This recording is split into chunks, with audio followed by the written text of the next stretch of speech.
ચણાનો લોટ લેવાનો છે. તો આપણે એ ચણાના લોટની ફાફડી બનાવવાની છે. ચણાનો લોટ લીધો છે એમ આપણે સોડા નાખીશું. અડધીથી અડધી ચમચી નાખવાના છે. આપણે અડધી ચમચી જેટલું મીઠું નાખીશું. આપણે એમાં 2 પાવડા તેલ નાખીશું. થોડું થોડું પાણી નાખતું જવાનું છે અને એને લોટ બાંધતો જવાનો છે. આપણો ફાફડીનો લોટ સરસ બંધાઈ ગયો છે. તો આપણે હવે એને 5 મિનિટ માટે ઢાંકી દઈશું. ઢાંકીને પછી આપણે ફાફડી બનાવવાની છે.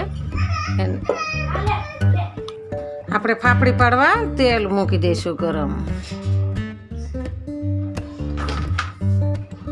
આપણો સરસ લોટ ગુણ આવી ગયો છે. મસ્ત લોટ બની ગયો છે.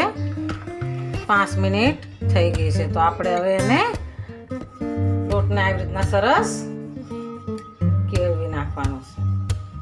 આપણે હવે એને ફાફડી પાડીશું.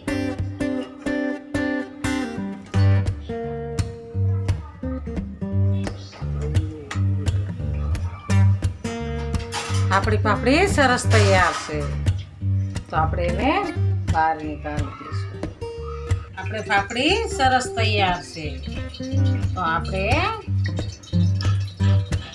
સર્વ કરીશું.